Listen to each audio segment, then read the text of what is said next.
Bien, hola a todos. Bienvenidos a este nuevo laboratorio que vamos a resolver, que extrañamente a muchos les complica el tema del NAT. Por lo tanto, en esta sesión vamos a intentar resolver este laboratorio, donde vamos a tener, en esta parte, vamos a trabajar lo que es el NAT estático, en esta parte de acá.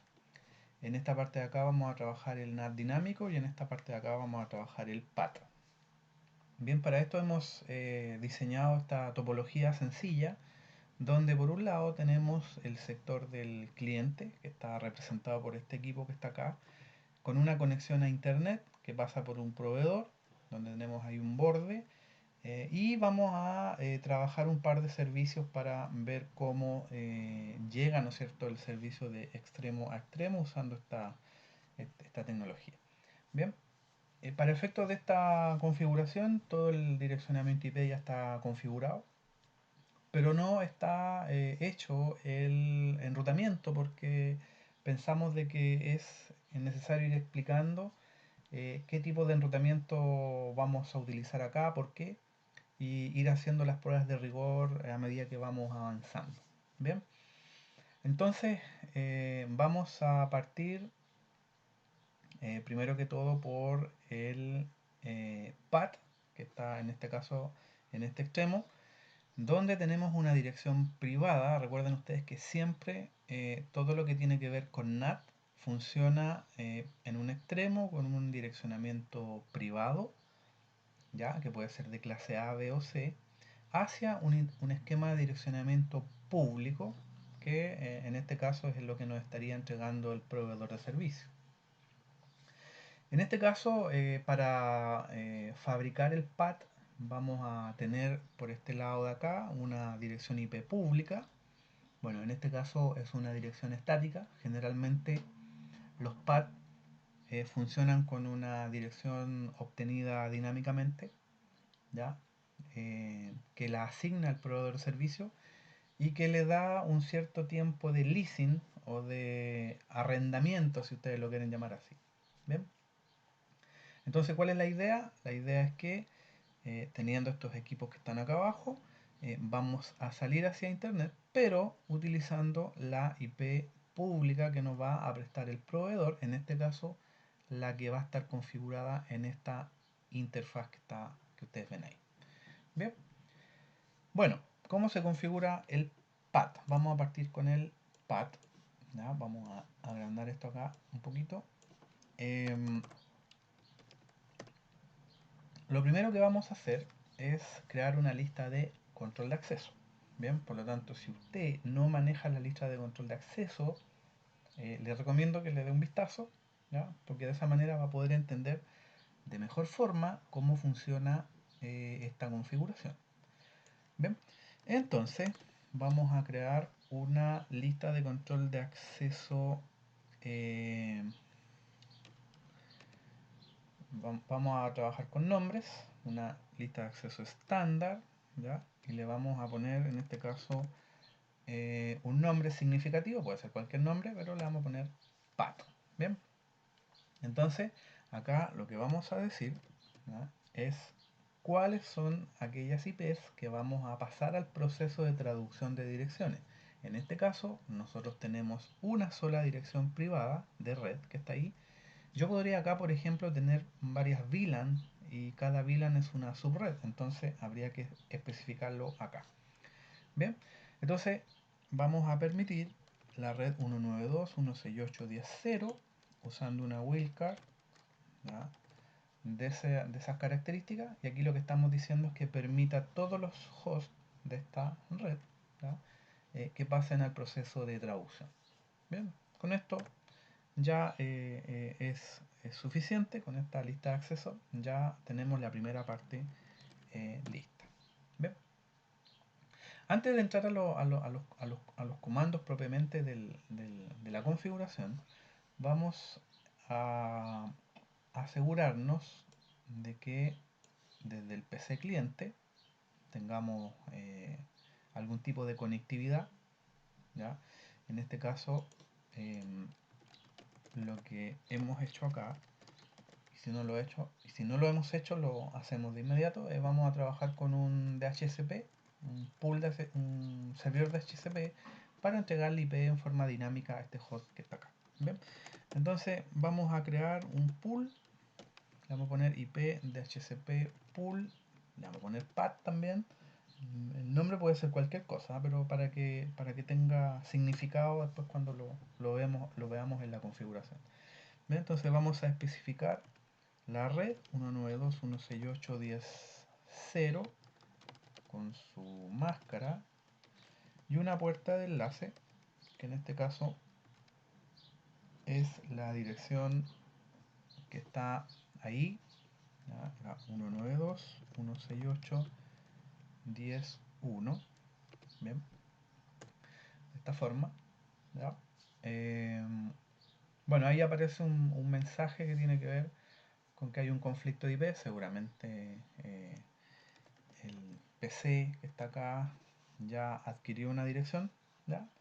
Pero no se preocupen porque vamos a excluir un rango de IP que es una buena práctica, dejar algunas IPs de forma estática, ¿no es cierto? Para que no tengamos problemas ahí después. ¿Ven? Entonces generamos el pool con su puerta de enlace, ¿ya?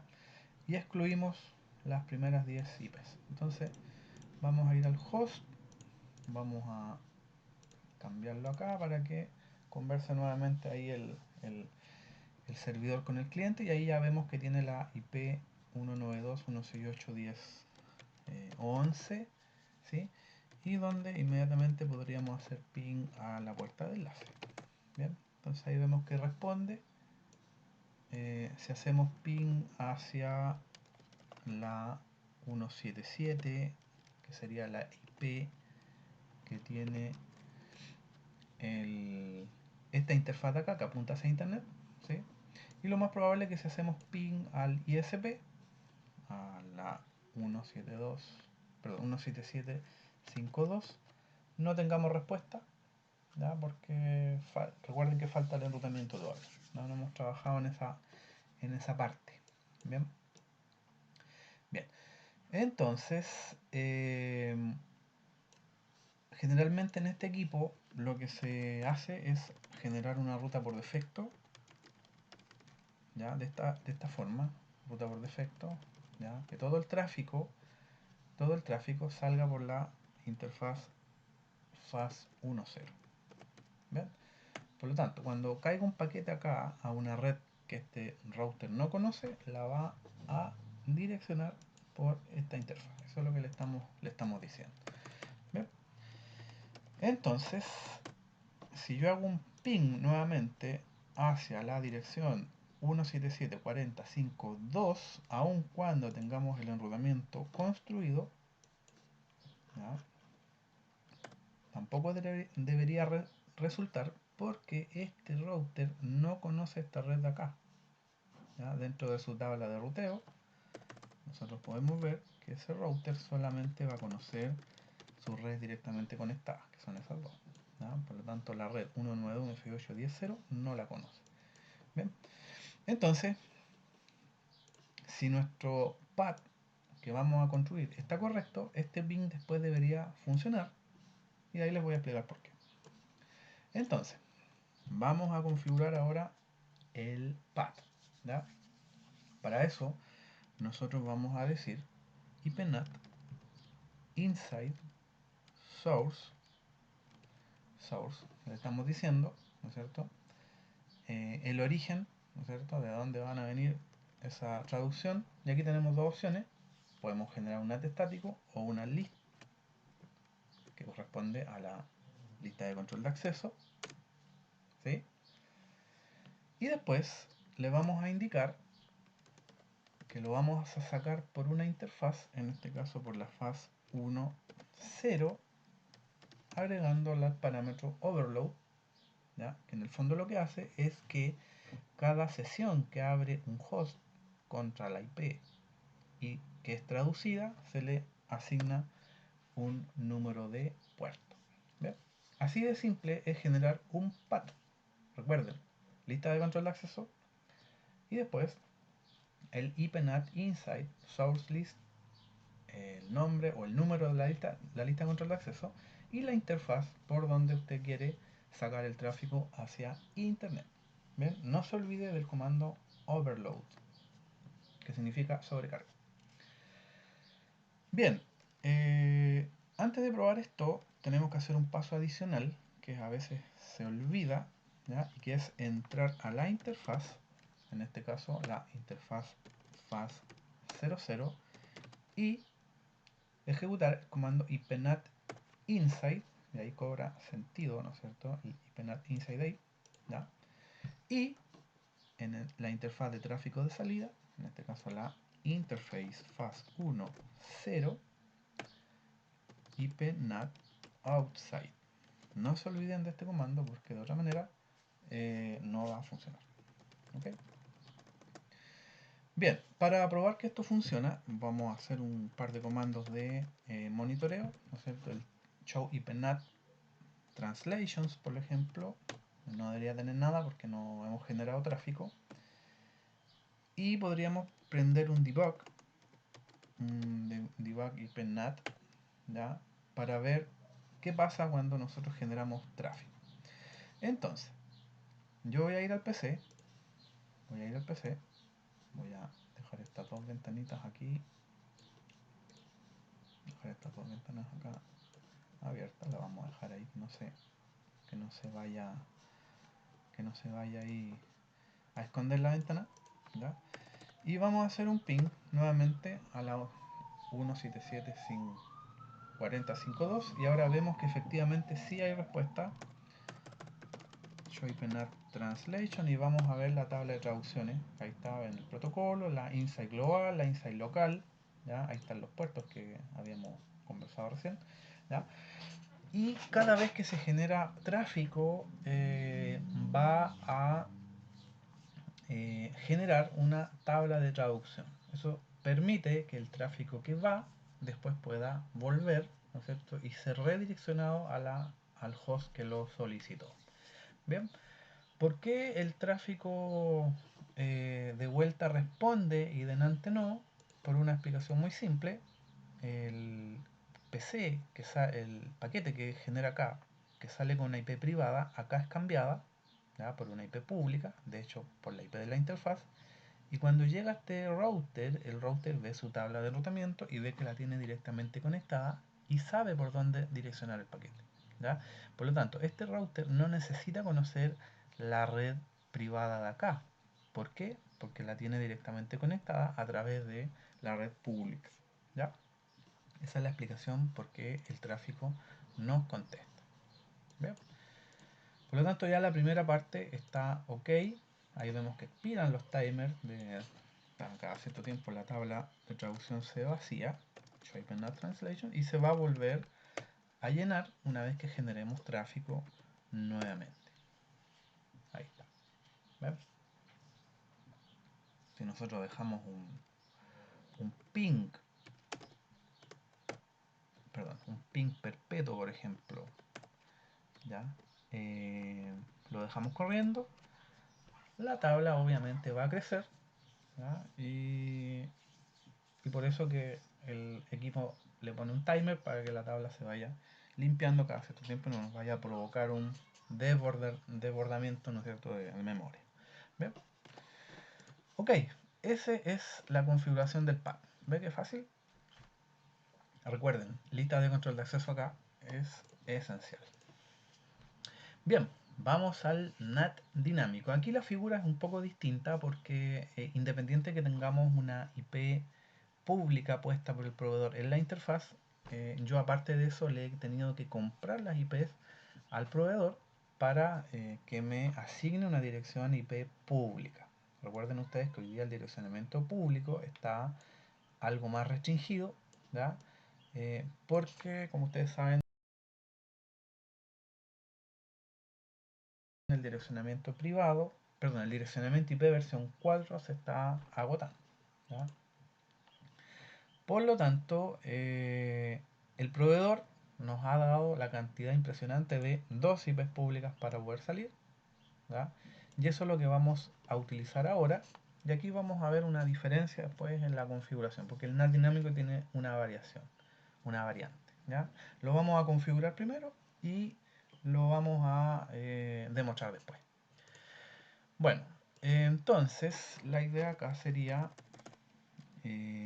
vamos a generar un segundo pool de HCP para asignarle direccionamiento a los hosts que están abajo, ¿ya?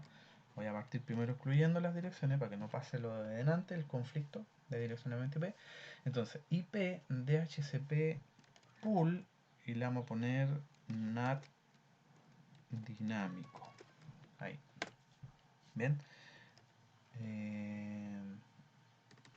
Pero yo había dicho que íbamos a excluir primero. IP DHCP exclude address y aquí le damos el rango de IP que yo quiero excluir.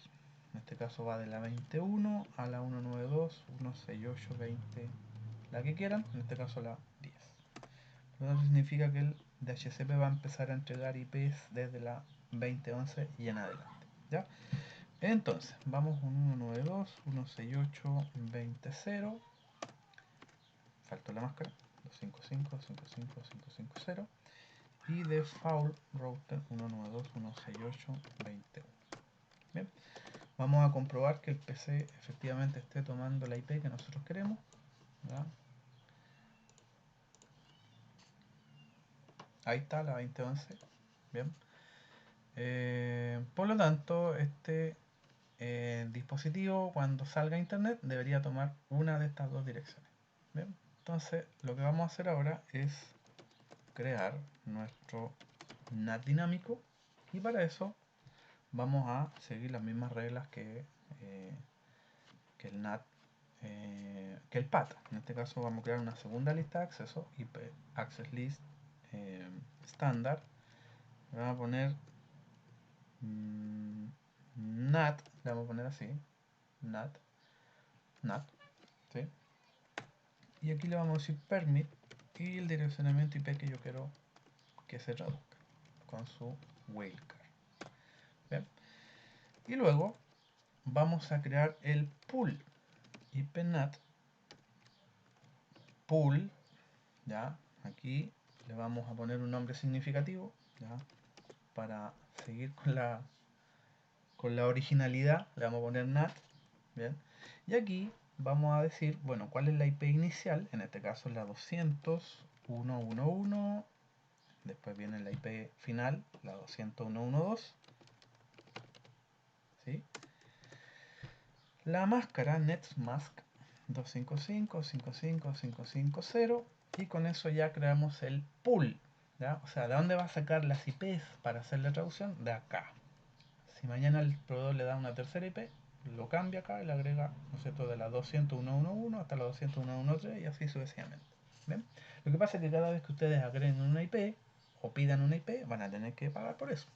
¿Bien? Ok, vamos entonces a crear el NAT dinámico. IPNAT inside, lo mismo, source, en este caso, list NAT, ¿ya? Casi se llama la lista de control de acceso, ¿ya? Y aquí, en vez de ponerle interface, le vamos a poner pool NAT, ¿sí? Y lo vamos a dejar así. Lo vamos a dejar así, ¿ok? Entonces, antes de probar esto, vamos a ver que esa interfaz de ahí, la faz 01, tenemos que hacer el IPNAT inside para que esto funcione. IPNAT inside, ¿sí? Ok, muy bien. Entonces, la teoría dice de que este host que tiene una IP privada, cuando quiera salir hacia internet, va a salir con una de estas dos IPs públicas, ¿sí? Bien, vamos a probar. Vamos a hacer un ping. Vamos a hacer un ping a la dirección IP. Esta de aquí, la 199.49. Le vamos a hacer un ping a Google. A ver qué pasa. Ping 199.49.100. Vamos a hacerle un ping ahí primero, a esa de ahí. 1. No pasa nada. Vamos a ver qué está pasando en el router. Algo hizo acá. Algo hizo. Hizo una traducción. De hecho, tomó la primera IP pública y se la asignó al host. Por lo tanto, el tráfico está saliendo, por lo tanto, no está volviendo. ¿Y por qué no está volviendo? Porque no tiene la información de routing. ¿Bien? Por lo tanto, este router que está acá, el ISP, le vamos a enseñar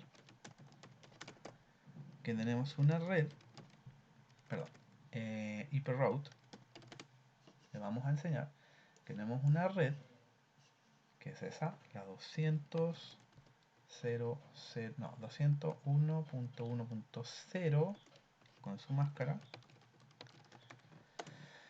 y que para llegar a esta red tenemos que salir por la fase 00. ¿Bien? Son reglas de enrutamiento. Por lo tanto, si yo nuevamente hago un ping a la interfaz de ISP que está en este otro extremo, debería funcionar. Ahí ustedes ven que funciona. El router está haciendo la traducción. Show IPNAT Translations. Podemos ver la tablita de traducción. ¿Vean? Los paquetes que mandó, ¿no es cierto? Y cómo se tradujo. ¿Ya? Si ustedes se fijan, cada paquete que envió le asoció la dirección IP 200.1.1.1. ¿Bien? Quiero hacer una prueba. Voy a agregar un segundo host. ¿Ya? Vamos a agregar un segundo host acá. Lo vamos a conectar. ¿Cierto? Ahí. Y voy a agregar un tercer host. ¿Ya? Ese ahí. Y lo vamos a conectar.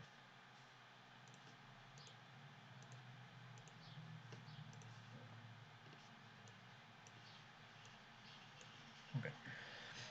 Entonces yo voy a, para efectos del ensayo, voy a hacer un ping perpetuo acá. ¿Sí? Ya, eso significa que este router va a estar traduciendo. ¿Okay? Vamos a tomar IP. Ahí. 20. Tomo la 2012. Vamos a hacer un ping también a esa dirección. Vamos a hacer un ping a la 192. Perdón, 199. 199.49.100.1.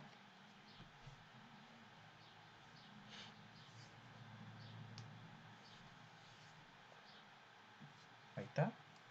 Y se lo vamos a dejar perpetuo también, porque quiero demostrar algo. Menos T.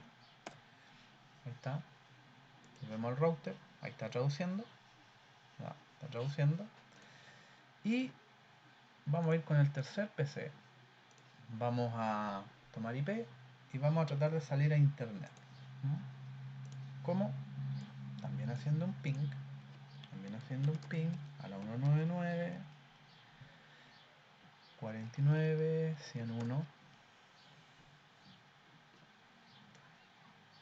Y vamos a descubrir que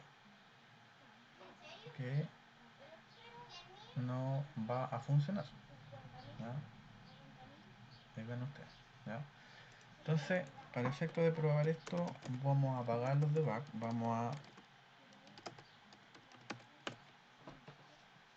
a ver que se consumieron las dos direcciones dinámicas. Se consumieron las dos direcciones dinámicas. Y como no hay, mejor dicho, las direcciones públicas, como no hay más direcciones públicas, el tercer host no tiene conectividad a internet hasta que expiran los timers de la tabla de traducción. Eso no es práctico, porque si fuesen solo dos hosts, espectacular. Pero como en una red puede que sean más hosts, seguramente vamos a tener problemas en la configuración. ¿Cómo se repara esto? Vamos a usar una variación. Les dije yo adelante cuando hicimos el IPNAT, en esta parte de acá, le vamos a agregar el... no, no era aquí. Le vamos a agregar el IPNAT, IPNAT aquí. En esta parte de acá le vamos a agregar el overload. Bien, overload y de esta forma, si yo activo nuevamente los ping, este quedó corriendo ahí, ya, vamos a esperar que se refresque un poco y este le vamos a dejar un ping también perpetuo corriendo.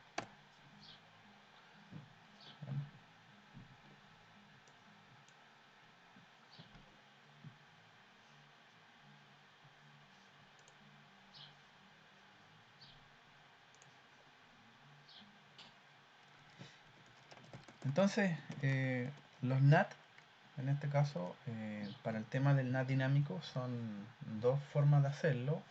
Una es utilizando por cada conexión una dirección IP, que no es para nada práctico hacer eso, ¿ya? Y otra forma es utilizando por dirección, en este caso por IP pública, un grupo de puertos, hacer una especie de PAT sobre la dirección IP pública hasta que se consuma y luego pasar a la siguiente. ¿Bien? Bueno, esto no está resultando aquí, vamos a ver.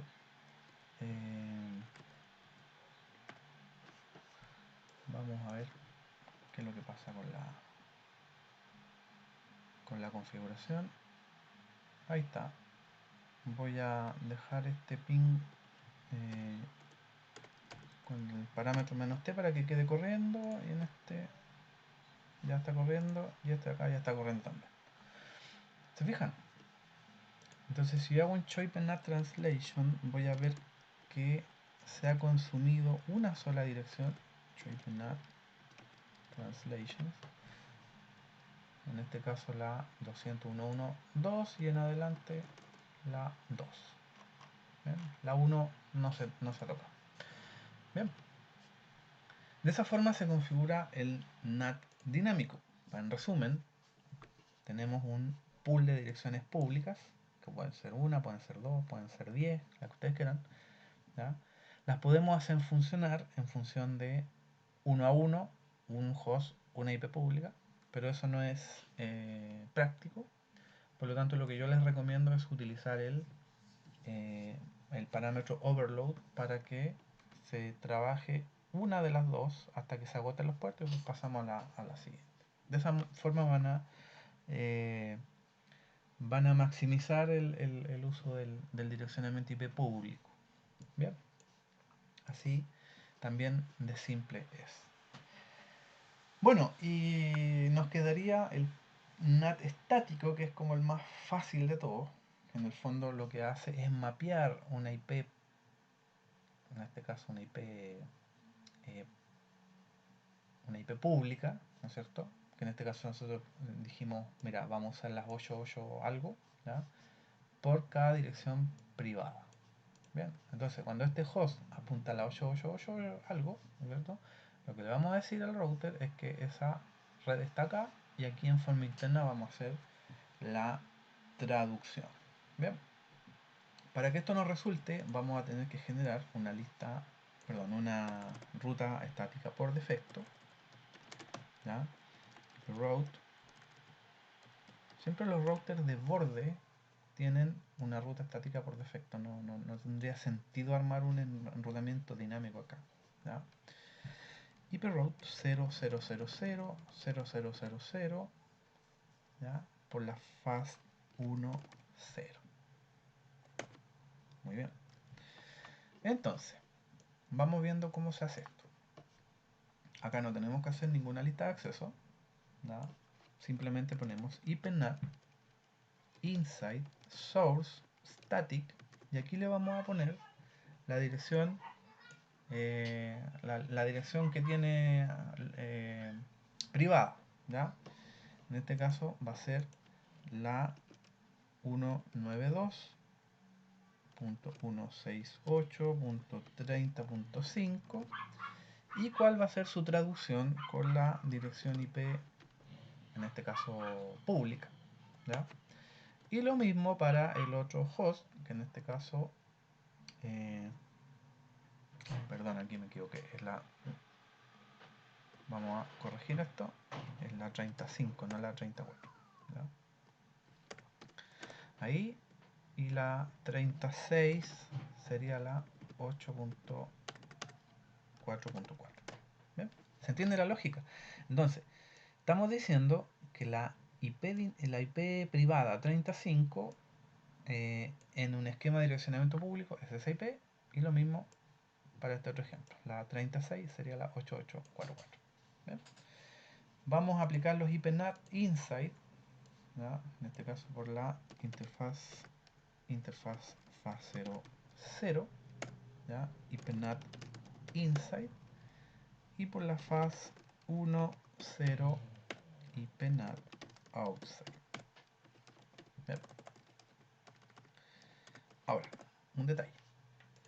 Como este router de acá tiene una ruta estática por default, por si yo aquí por ejemplo hago un ping a la 8888, ping 8888, no va a responder porque el paquete que sale de aquí, pasa por acá, llega a este router, pero este router no conoce esa red 888. Entonces vamos a tener que generar una ruta estática en el ISP y le vamos a decir que la red IP route 8800, vamos a aplicar una máscara 16, ¿ya?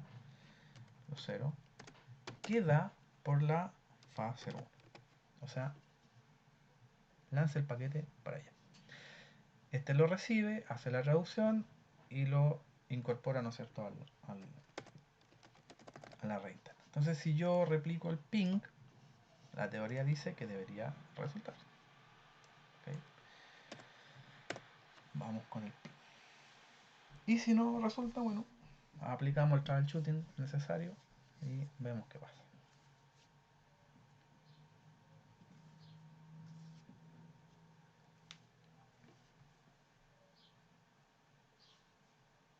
Mientras tanto, voy a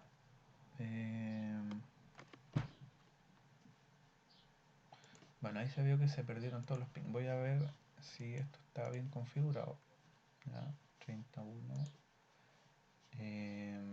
35, 36. Estoy verificando que tengan las IPs. ¿Ya? Esto tiene una ruta por defecto, por lo tanto estaría correcto. Bien. Vamos a hacer un ping desde este lado. Vamos a hacer un ping a sus puertas de enlace. 192.168.31. 31.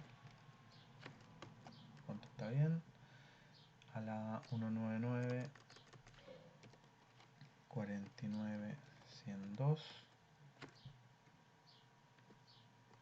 102. También contesta. A la 101 también contesta. Eso significa que el paquete va y vuelve. Voy a dejar prendido un debug acá para ver cómo se traduce. Y debug penat. ¿Ya? Entonces aquí vamos a hacer un ping nuevamente. Vamos a ver cómo se va traduciendo en el router. Ahí ustedes ven que se traduce la dirección pública versus la dirección privada. ¿Ya? Ya, entonces tenemos que resolver el ping. Ahí tenemos. Ahora funciona. Parece que tenían que refrescar algo aquí. Recuerden que este es un simulador, ¿eh? Entonces a veces tiene comportamientos no tan reales. Pero por esto vamos a comprobar que tenemos tráfico, se traduce la dirección, llega acá, se vuelve a traducir, entra y sale y hace todo el proceso inverso. ¿Bien? De esa manera se configura el NAT estático. Bien, ahora aquí tenemos un servidor web, por lo tanto podemos ahora a lo mejor ver la página web, ¿sí? 888. Vemos ahí que tiene, que nos contesta el servidor. ¿Ya? Vemos que nos contesta. ¿Ya?